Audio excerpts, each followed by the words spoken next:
Okay. Okay. Hi, ladies. Thanks for being with us at 3 o'clock on a Friday. So I'm Nicole Alafanti from CURE, the Coalition for Understanding Racism Through Education. I'm here with my partner, Pam Brandman, who is also one of our leaders and founders. So tell us about who you are at today, and then we'll ask some questions. Tell us who you are, what organization you're with, and then we'll ask you some questions about the organization, and we'll get down to a nice conversation about education, about culturally responsive education, about what's going on in Westchester County, and what we can give our audience to do about all of this. So who wants to jump in first? I think I need to acknowledge the fact that my cat just jumped on my lap. Awesome. That's like, what's up in Westchester County? She very much that is awesome. I love it. Like she heard you say that you were recording, and she's like, "That's my moment. I'm on. That's my cue."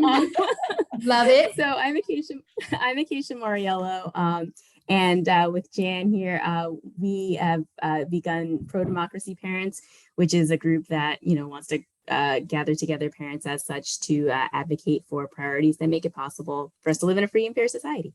And so just speaking for myself, I'm coming from both being educated in a diverse school district that did a lot of things very, very well, and then raising my kids in a district that is very committed to this stuff. It's fantastic. We have we've had wonderful experiences in our schools. And I really feel that particularly something that's getting lost in this conversation is how it supports everyone, because obviously there's a group of people who want to narrow this down to race and want to scare people about what's going on. So I feel like it's really important, one, to support people who are, trying to promote culturally responsive education, primarily also by sharing, it's wonderful. It's not just about race. It's not just about, these various things that people want to scare folks about. And its value for children on a variety of dimensions needs to be asserted. Communities that don't pursue this, or which are cowed by a vocal minority of parents who are scared of it, are really missing out on a lot. Absolutely. So just a little bit about Pro-Democracy Parents. Did you jump into that with Jan? And how and why Pro-Democracy Parents? And what was the reaction? How was it birthed? So I'll let Jan speak for herself in a second. You want to jump in and introduce yourself.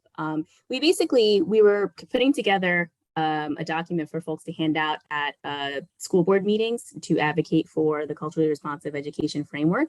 And as I was thinking about, we were trying to name it, like who's responsible for this document, as we were working together on this with a different group. And I thought of, well, who do I see when I see a person, handing this out?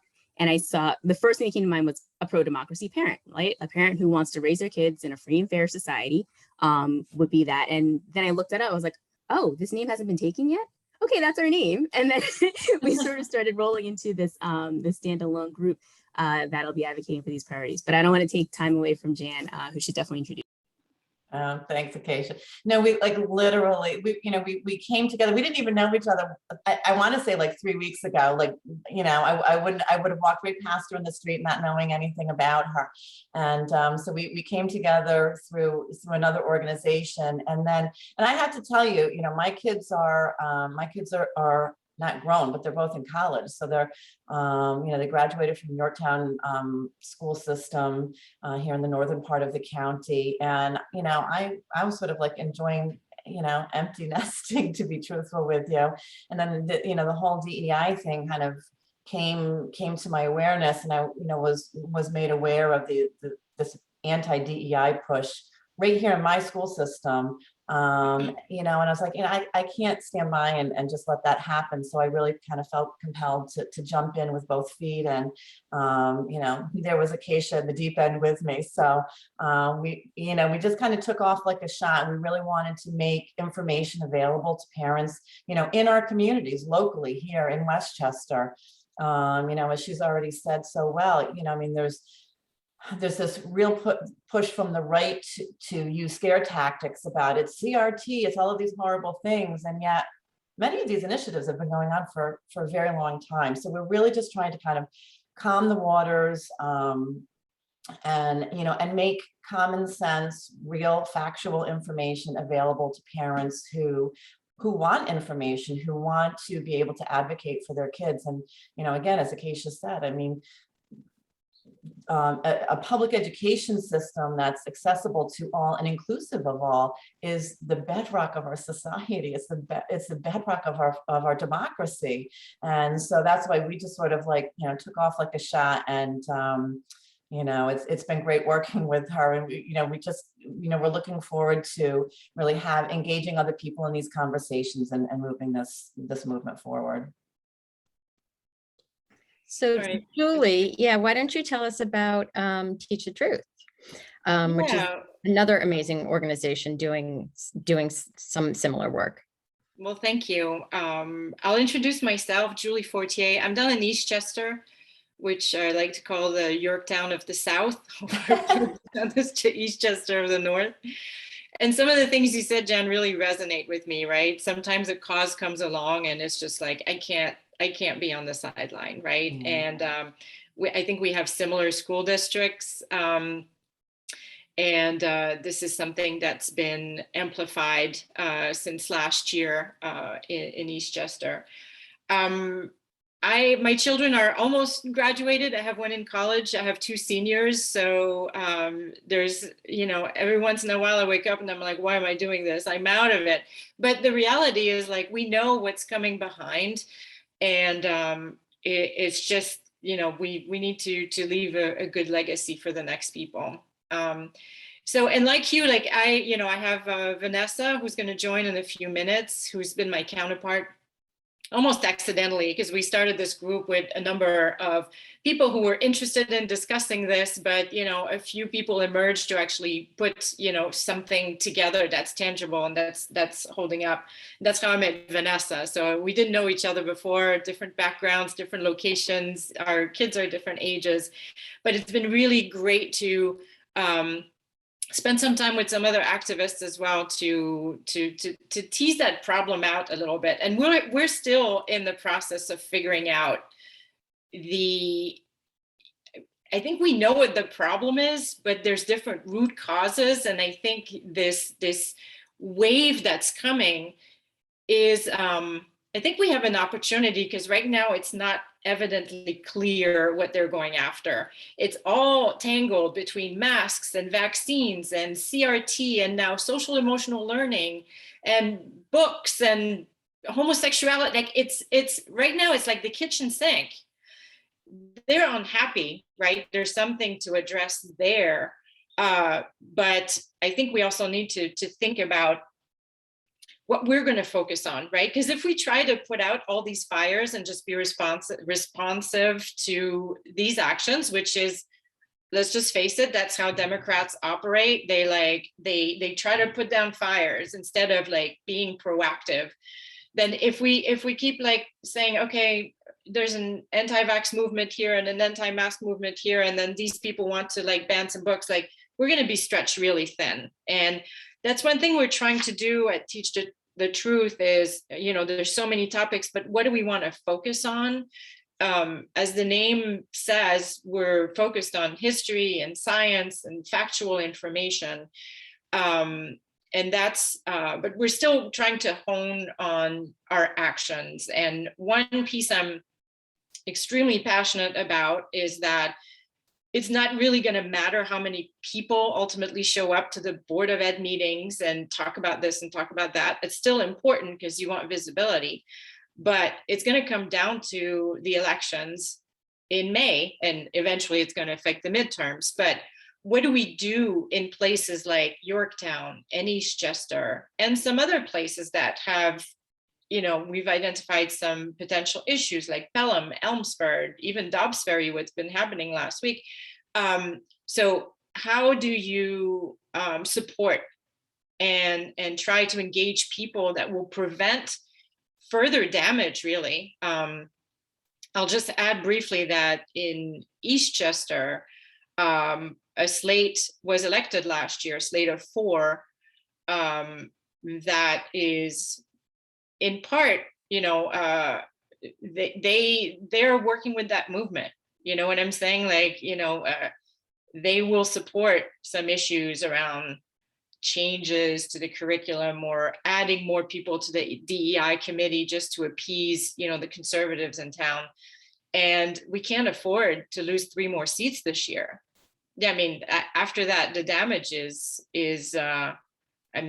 for years to come, right? We're talking about Trump damage in our schools for, potentially a decade until you can turn the board around again. So there's different actions that we want to get involved in, but I think one of the main one is really getting started on these elections, finding the right people, groom them, and make sure that we support them in these elections so that we don't lose and at least we make more gains in some of our school boards. Thank you. Yeah, there's a lot to mine there. Real quick, I mean, and we'll mention your websites before we close, but are you one of the founders, Julie, of Teach Truth? I mean, is that so you were one of the people that created right. it? That's amazing. Yeah, and again, it's kind of accidental. It's one of those things that just kind of happened because the need was there. So there's many people involved and who are contributing to this, but at this point, we're kind of holding. We're the ones steering the bus right now. Yes. Right.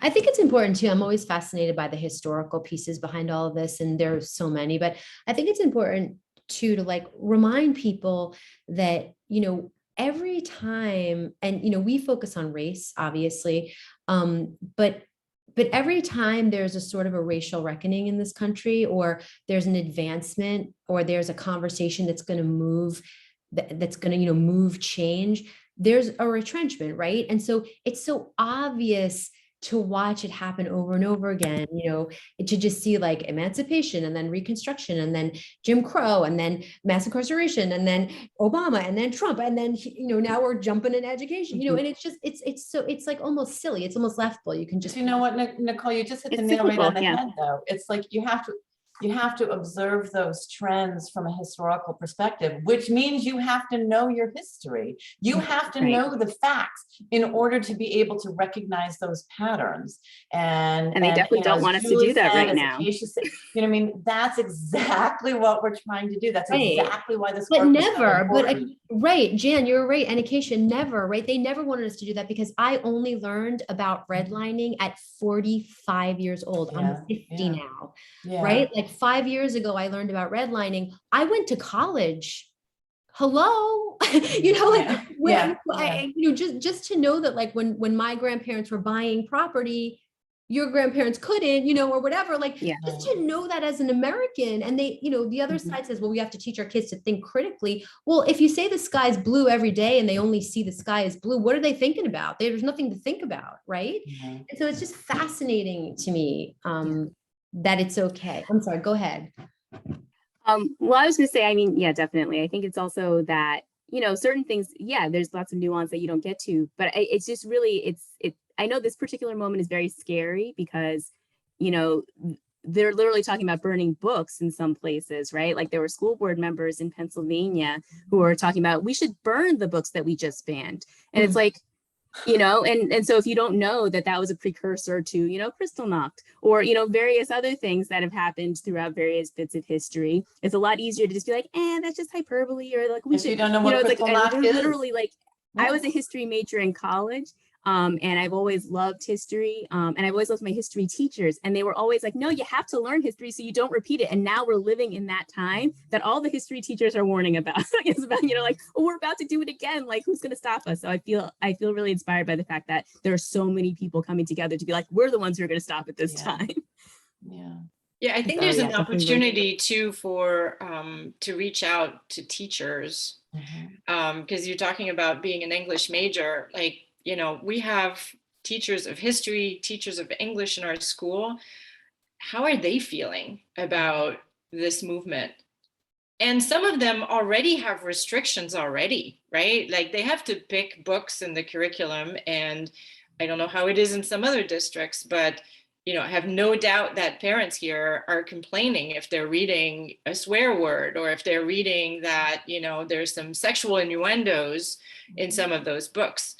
And I think there's an opportunity here to branch out to the teachers, right? Because it's really their job. We're censoring their work. That's what they're going to be doing, is censoring, qualified, educated people who we entrust our children to. But now we have people like Moms for Liberty who are saying, I don't co-parent with the government. And I do see, to a certain extent, the teachers related to government, right? Because that's a social education. But how do we, it's one thing for us to say it, but how do we also get teachers just to stand up and just say, like, burning books, really, right?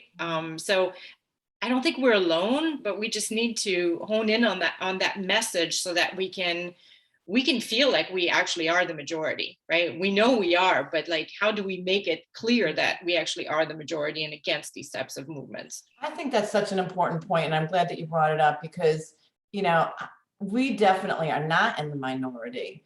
I think, going back to history, right, and understanding how things, patterns repeat, and, when, at least I think for my generation, I'm with you, Nicole. I'm 53, so we sort of took for granted that, democracy is like, it's the bedrock of our society, and of course we're always going to be a democratic society. And how would we ever not be? Well, I think we're starting to see how we might not always be.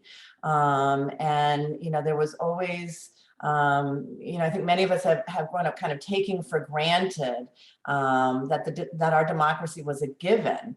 And I think, the events over the last few years in particular, but even going back further than that, have shown us that democracy really it's our responsibility. We have to be actively engaged. And I think that's what's, why I'm so passionate about pro-democracy parents, is that, it's really giving parents an avenue to become pro-democracy participants, and advocating for education that's going to allow all of our children to be active participants in democracy, and to, teach them to think critically. And it's uncomfortable. I mean, we all, for those of us who have kids that are older, it's going to come as a shock. Sometimes they don't agree with you. And I know exactly, right? When you start to see your kids as separate from you, it can be very difficult, and it can be very painful.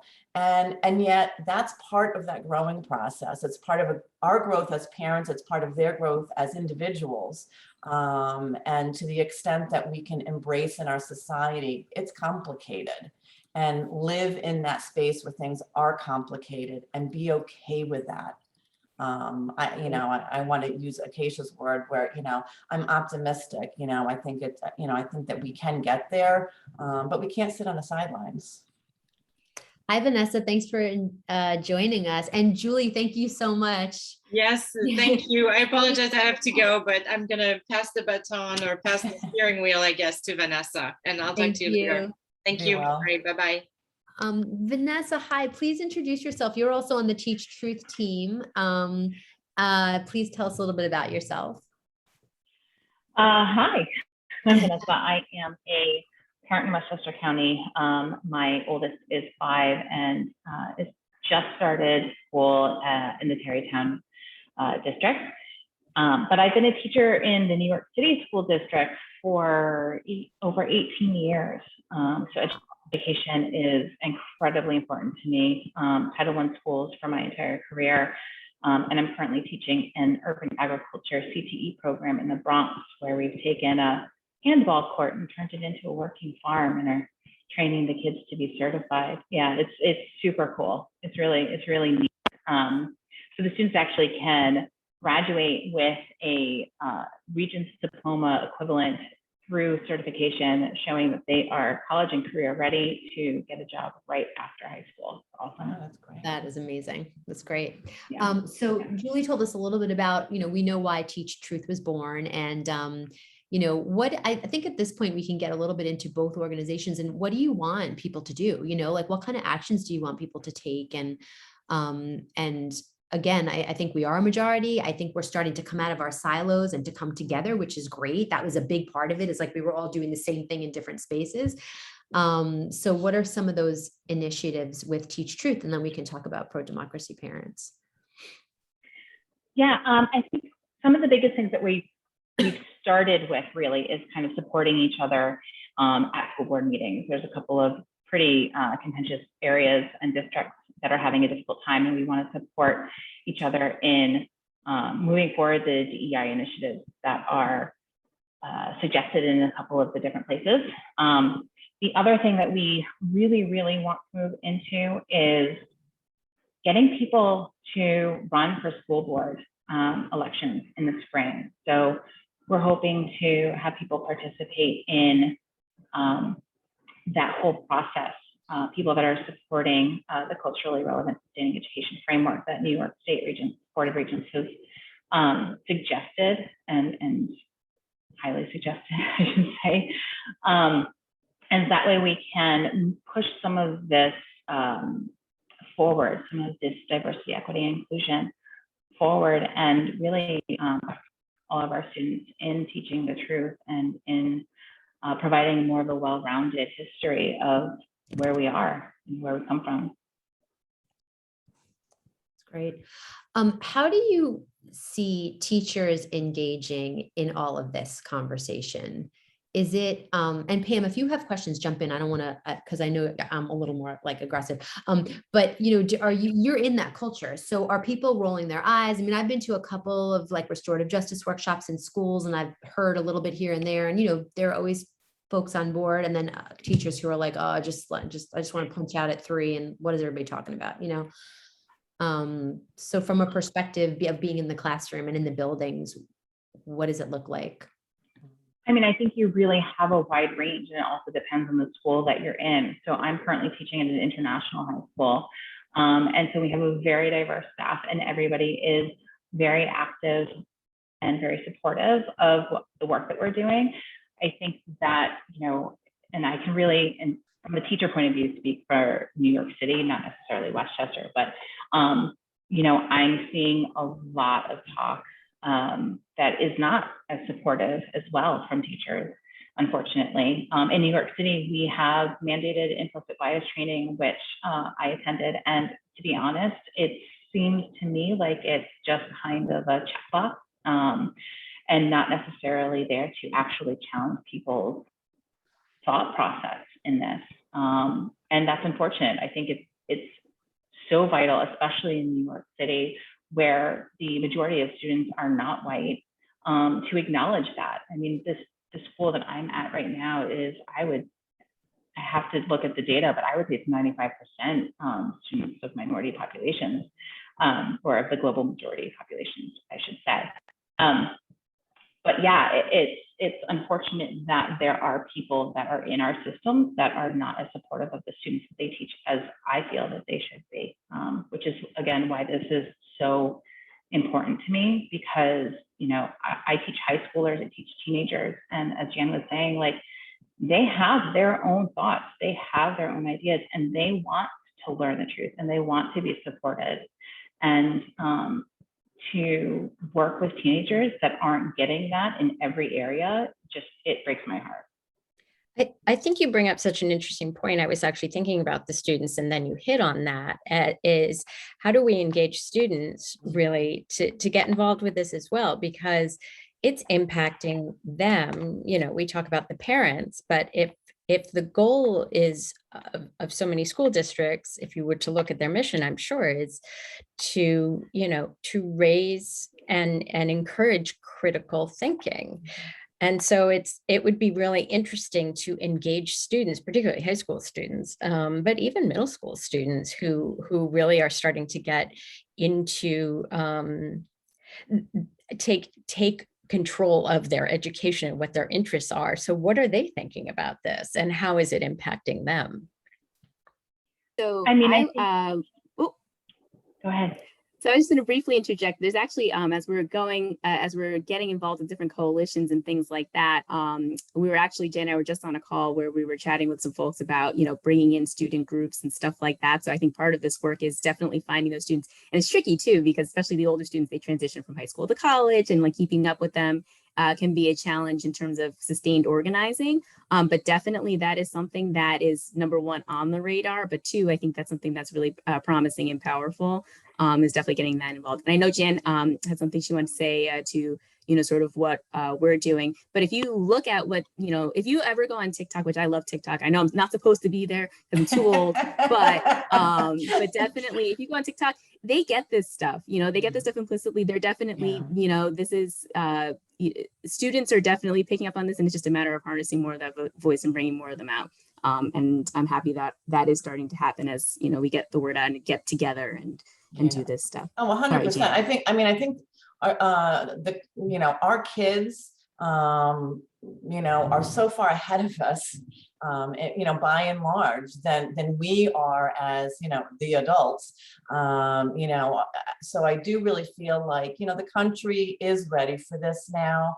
And, I am really encouraged by seeing, white people, and again, particularly the youth, really acknowledging that they need to be an active, participating part of the conversation and the work to advance social justice and equity. And I include DEI as part of that.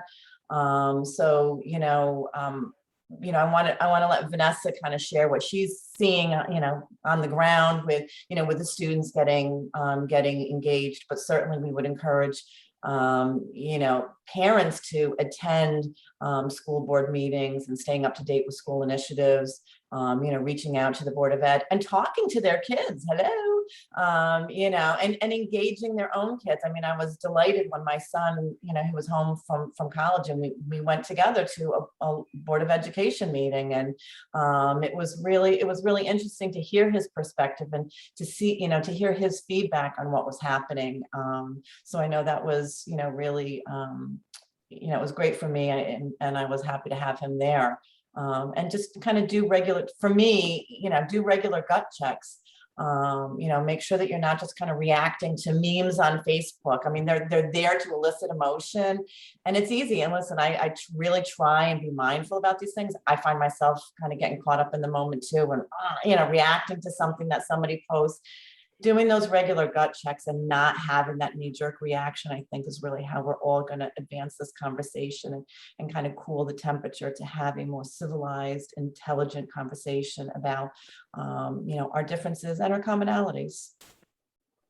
Sorry, just to piggyback before we move away from what we said, definitely in terms of actions that we would, encourage folks to take and what we hope to support people with, definitely things like writing op-eds and letters to the editor, things that people can do to support, first of all, pushing out the narrative. And, we're definitely facing a huge media imbalance where the right is pumping tons and tons of, they have like thousands of fake news sites, literal fake news sites that look just like local news and things like that.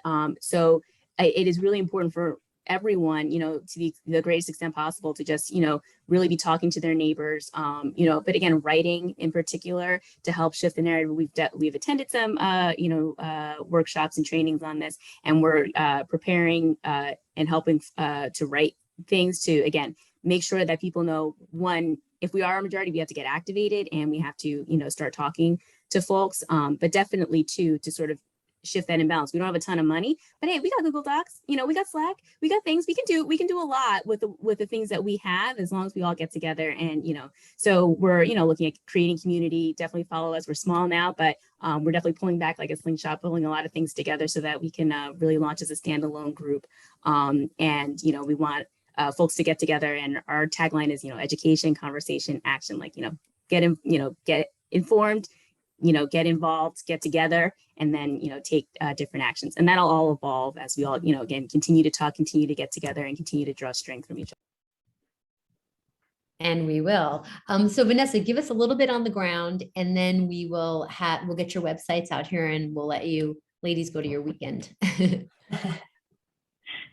Yeah, so I think for us, the kind of following up, the op-eds are excellent. I think Women's March just had a webinar on it and has a lot of resources and information that we can put together as well.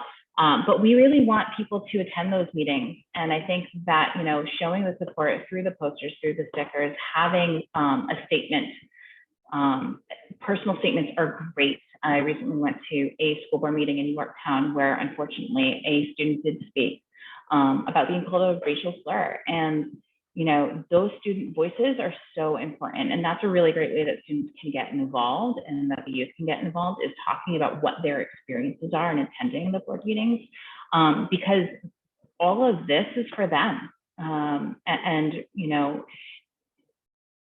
it'd be great to be able to hear their voices more in this, because how can we argue with what our children want? So yeah, so going to the meeting, I recently, in one of the Zen Education Project webinars that I attended, they were talking about like having a coordinated class with everybody that is in support, or having like a coordinated shout at the end of somebody's comments is a really great way to be there. And then looking at curriculum is another really great way too. The New York, EJ Rock New York Metro Center has, NYU Metro Center has a CRSE scorecard, which you can use to help guide looking at the curriculums that your children are learning in school, and just continuing the conversation with the people around, building this coalition, building support, and then making sure that we show up in all of the places that decisions are being made, and making sure that our voices are heard in support of our students, in support of these initiatives. Thank you. Thank you so much. That's awesome. I feel really hopeful right now. I really do. I feel like more of us are coming together and starting to have clear plans and objectives. So tell me, the pro-democracy website is what? Prodemocracyparents.org. Okay, all spelled out, right? All spelled out, yeah, all one word. And we have, you know, a lot of resources. We have some reading suggestions. We have a list of local links to all of the local school districts in Westchester, so you can get more information about when your Board of Ed is meeting, and the minutes and agendas that they have before the meeting. So take advantage of those, and Wow, certainly reach out. Okay, and Vanessa, the website for Teach Truth? TeachTheTruth914.org. And we're really active with more information typically on our Facebook group, which is Teach the Truth Westchester.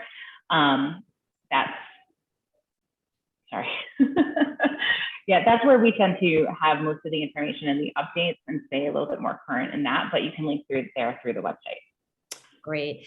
That's awesome. And Vanessa, I also would love to follow up with you. I'd love to have a panel of teachers who are teaching culturally, you know, responsibly in their classrooms, and just kind of like what a day in the life for them is like, because I think people are like afraid that we're sitting down, you know, our kindergartners down, and we're, you know, telling them like, you're white privileged little children, and you know you're bad, or like I don't know what people are thinking, but there are so many incredible teachers out there who I want to say do parent with us. I'm sorry, but my son's teachers parented with me, and there's no way to avoid that. It's 8 hours in the building every day. So, you know, we are a team, our schools and our communities.